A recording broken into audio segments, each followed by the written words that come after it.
আজকে চরিপাড়া উচ্চ বিদ্যালয় কলেজের প্রধান শিক্ষকের আহ্বানে আমরা সকলে এসেছি। এসে প্রধান শিক্ষক মহোদয় তিনি আমাদেরকে জানালেন যে স্কুলের ভবনের খুবই প্রয়োজন। সবাই তার নিজ নিজ উদ্যোগে স্ব অবস্থান থেকে তারা দৃঢ়তা ব্যক্ত করছে যে তারা এই স্কুলের উন্নয়নের স্বার্থে যতটুকু ত্যাগ স্বীকার করার ততটুকু তারা করবে ইনশাআল্লাহ।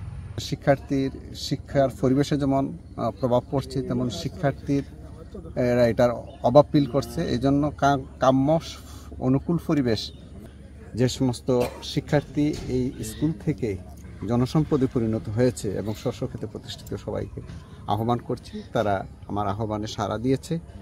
আধুনিক ভবন নির্মাণের জন্য তারা সরকারের সংশ্লিষ্ট কর্তৃপক্ষের কাছে দাবি জানিয়েছেন। পাশাপাশি চরিপাড়া উচ্চ বিদ্যালয় অ্যান্ড কলেজটির প্রাক্তন শিক্ষার্থী এখানে রয়েছেন। তারা আজকে এখানে ঈদ পুনর্মিলনী সভা করতে এসেছিলেন। তো আমরা যদি তাদেরকে একটু দেখানোর চেষ্টা করি, তো আজকে কি উদ্দেশ্যে এখানে উপস্থিত হলেন যদি একটু বলেন। আসলে আজকে স্কুলের প্রধান শিক্ষক অত্যন্ত দক্ষ মানুষ। উনি স্কুলে আসার পরে আমি যতটুকু জানলাম, উনি স্কুলের প্রথম থেকে শেষ পর্যন্ত খবর নিছেন, নিয়ে স্কুলের প্রাক্তন শিক্ষার্থী যারা আছে বিভিন্নভাবে স্বাবলম্বী, স্টাবলিশড সমাজের বিভিন্ন ক্ষেত্রে, এদেরকে ডাকছেন। স্কুলের তো আসলে ক্যাম্পাস স্বল্পতা আর অবকাঠামোগত ভৌত কাঠামো যেটা, এটা আসলে মানানসই নয়। বাংলাদেশের যে বিভিন্ন স্কুল আছে এগুলোর দিকে তাকালে বোঝা যায় যে এগুলো আসলে কোনো স্কুলের পর্যায়ে পড়ে না। তো যাই হোক, আর যে একাডেমিক যেগুলা দুর্বলতা আছে, ছাত্রছাত্রীর বসার জায়গা নাই, বিজ্ঞান আগার নাই, এই যে কম্পিউটার ল্যাব নাই, এগুলা যেগুলো আছে এগুলা বর্তমান যুগোপযোগী তুলনায় এটা কিন্তু ইয়ে নাই, মেজর কিছু নাই, এটা একেবারে স্বল্পতা। এগুলা নিয়ে পারপাস সার্ভ করার লাগি এবং স্কুলের এই যেটা রাস্তা জায়গা স্বল্পতা, 6 শতক জায়গায় স্কুল কর্তৃপক্ষ কিনছে পক্ষ থাকিয়া, এটার আর্থিক সংকট, এই প্রাক্তন ছাত্রছাত্রী যেগুলো আছে এগুলারে ডাকছে স্কুলের প্রধান শিক্ষক যে স্কুলটা কীভাবে তার পূর্বের অবস্থানও ফেরত নেওয়া যায় এবং স্কুলে যে পূর্বে যেভাবে এই থানার মাঝে একটা শ্রেষ্ঠ বিদ্যাপীঠ ছিল, এই শ্রেষ্ঠ বিদ্যাপীঠের জায়গায় কীভাবে স্কুলটা আবার সেই জায়গায় ফেরত নেওয়া যায়, এই উদ্দেশ্যে ডাকছিলেন। আমরা ইনশাআল্লাহ ওনার ডাকে বেশ কয়েকজন প্রাক্তন শিক্ষার্থী যারা বিভিন্ন ক্ষেত্রে প্রতিষ্ঠিত, সবাই সাড়া দিছে এবং সবাই আসছে এবং সবাই তার নিজ নিজ উদ্যোগে স্ব অবস্থান থেকে তারা দৃঢ়তা ব্যক্ত করছে যে তারা এই স্কুলের উন্নয়নের স্বার্থে যতটুকু ত্যাগ স্বীকার করার ততটুকু তারা করবে ইনশাআল্লাহ। আমরা এতক্ষণ কথা শুনলাম সিলেট জজ কোর্টের সিনিয়র আইনজীবী অ্যাডভোকেট ফখরুল ইসলামের কাছ থেকে। আর এই ফাঁকে এখানে উপস্থিত রয়েছেন কানাইঘাটের 4 নম্বর সাতপাক ইউনিয়ন পরিষদের চেয়ারম্যান আবু তাইব শামীম। আজকে ঈদ পুনর্মিলনী সভা হয়েছে চরিপাড়া স্কুল অ্যান্ড কলেজে, তো এখানে আসলে কি কি সিদ্ধান্ত নেওয়া হয়েছে? ধন্যবাদ জিসান টিভিকে।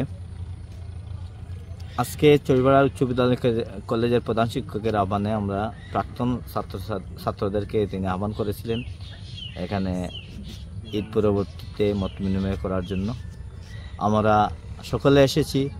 এসে প্রধান শিক্ষক মহোদয় তিনি আমাদেরকে জানালেন যে স্কুলের ভবনের খুবই প্রয়োজন এবং স্কুলের কিছুদিনের আগে স্কুলের 6 শতক জায়গা কিনেছেন, থাকার প্রয়োজন এবং স্কুলের আরও অন্যান্য সমস্যার কথা তুলে ধরছেন। তো আমরা সকলেই আমরা আমাদের অভিমত ব্যক্ত করেছি এবং আগামী ঈদুল আজহা উপলক্ষে ব্যাপক পরিসরে প্রাক্তন ছাত্রদেরকে নিয়ে একটি ঈদ পুনর্মিলনী করার প্রাথমিকভাবে সিদ্ধান্ত গৃহীত হয়েছে এবং আমরা আশা করি আমরা যারা আছি আমাদের স্ব অবস্থান থেকে এই ঈদ পুনর্মিলনীকে যাতে সফল করা যায় এবং স্কুলের যে সমস্যা যেগুলো আমি চেয়ারম্যান হিসাবে আমার অবস্থান থেকে আমি সেই সবাই বলেছি আমি সর্বাত্মক সহযোগিতা করবো ইনশাল্লাহ। একটু কথা শুনবো। এখানে উপস্থিত রয়েছেন চরিপাড়া উচ্চ বিদ্যালয় অ্যান্ড কলেজের অধ্যক্ষ শানুর আহমদ। তিনি বাড়ি সিলেটের সুনামগঞ্জে, তিনি চরিপাড়া উচ্চ বিদ্যালয় অ্যান্ড কলেজের অধ্যক্ষের দায়িত্ব পালন করছেন। ধন্যবাদ জিসান টিভিকে। আসলে আমি 2023 সালের 1 ডিসেম্বর থেকে অত্র প্রতিষ্ঠানে নিয়োগপ্রাপ্ত হই। নিয়োগপ্রাপ্ত হওয়ার পর থেকেই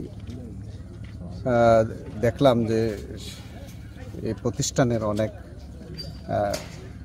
সংকীর্ণতা এবং অনেক স্বল্পতা এবং স্কুলের স্থাবর অস্থাবর সম্পত্তির মধ্যে অনেক যে যতটুকু দরকার এগুলো অনেক স্বল্পতা রয়ে গেছে এবং এই স্বল্পতার কারণে শিক্ষার্থীর শিক্ষার পরিবেশে যেমন প্রভাব পড়ছে তেমন শিক্ষার্থীর এটার অভাব ফিল করছে। এই জন্য কাম্য অনুকূল পরিবেশ ফিরিয়ে আনার জন্য আমি স্কুলের যত প্রাক্তন শিক্ষার্থী আছে এবং এলাকাবাসী আছে এবং শিক্ষানুরাগী ব্যক্তিবর্গ আছে, বিশিষ্ট ব্যক্তিবর্গ, যে সমস্ত শিক্ষার্থী এই স্কুল থেকে জনসম্পদে পরিণত হয়েছে এবং স্বস্বক্ষেত্রে প্রতিষ্ঠিত সবাইকে আহ্বান করছি। তারা আমার আহ্বানে সাড়া দিয়েছে এবং তারা একটা পজিটিভ অবদান রাখছে। আশা করি তাদের সহযোগিতায় এবং তারা